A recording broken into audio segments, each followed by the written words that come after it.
Hey book nerds, I'm Sarah Ella and I'm on my way to Salt Lake City to meet Marissa Meyer, the author of the Lunar Chronicles, and I'm just so excited to bring you guys with me. So let's go meet Marissa Meyer.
My friend Nadine Brandes, and she is the author of the Out of Time series. If you haven't read A Time to Die, you totally should, because it is awesome and she is awesome and she's one of my friends. Hi Nadine! Hi! And what are we doing tonight? We are meeting Marissa Meyer and bringing out our fangirlness. We're so super excited because the Lunar Chronicles are awesome and we love the Lunar Chronicles. Woohoo! My favorite character is Thorn and mine is Cinder and always will be. And so we're just really excited to meet Marissa Meyer and to kind of show you guys us meeting Marissa Meyer. So that's all for now. Bye!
Please help me give a very warm welcome to the lovely Marissa Meyer. Oh, thank you so much. I feel so underdressed. You all look so beautiful. It was really fun to come and see all of your gorgeous ball gowns. It's such an event. Thank you all so much for being here, for coming out to see me and to celebrate the launch of Stars Above, which now is really the last book of the Lunar Chronicles. So I'm going to start tonight just by talking a little bit about Stars Above and kind of how it came to be, because I did not start this series planning to write a short story collection. It's one of those things that just kind of happened.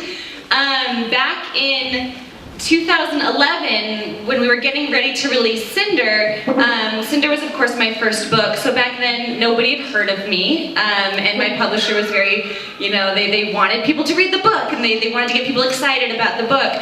And so one day my editor came to me and said, Marissa, would you be willing to write a short story about Cinder that we could put online and use to kind of promote the book that's coming out? I told my publisher, yes, absolutely, I would love to write this story about Cinder, and that became Glitches, which was then later published in the paperback of Cinder. And then a year after that, they asked me again, do you want to write another one? And I ended up writing a backstory about Wolf and how he became part of the Queen's Army. And that story was, of course, the Queen's Army. And then a year after that, I decided I really wanted to write a story about Thorn and kind of what motivated him, why he loves his ship so much, what motivated him to kind of want to leave the military and all of these things.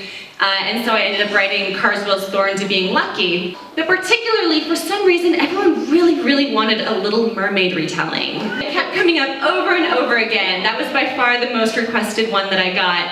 And I had no intention of doing a Little Mermaid retelling until one day I was doing absolutely nothing of importance, and this idea came to me about doing a story about not a mermaid, but an android that fell in love with a human and wanted to become human to be with him.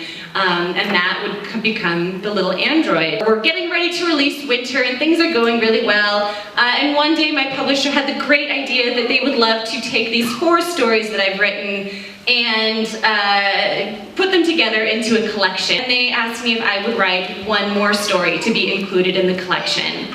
And so I went to the drawing board and I got out my pen and my paper and I started brainstorming ideas for what this one more story might be. And I ended up having 5 ideas that I was really excited about, and I could not choose between them, and so I wrote them all. On deadline, I sent it to my publisher. I was like, surprise!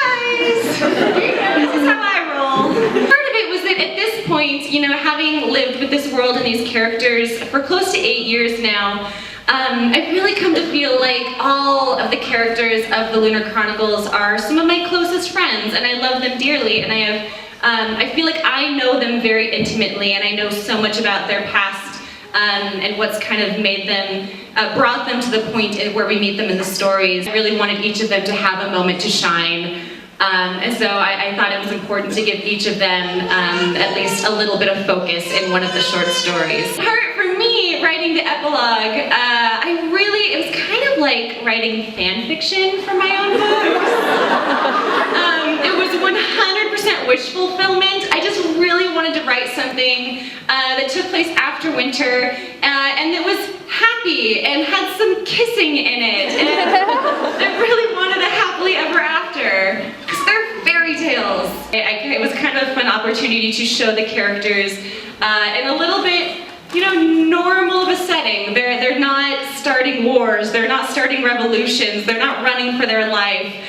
They just get to be normal people, they get to be in love, they get to be friends for once. I don't want to go over big. She wanted for you to sign something off her. She's super excited about the graphic novels because she loves graphic novels. I do too.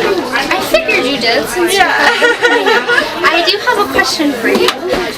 So I didn't want to ask this.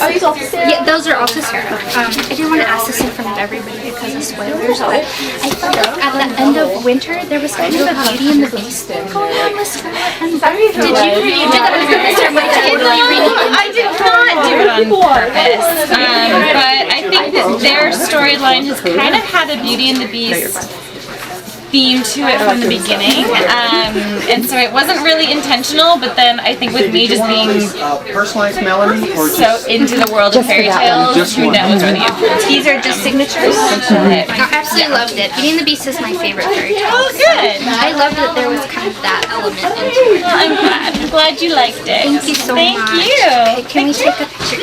Hold up.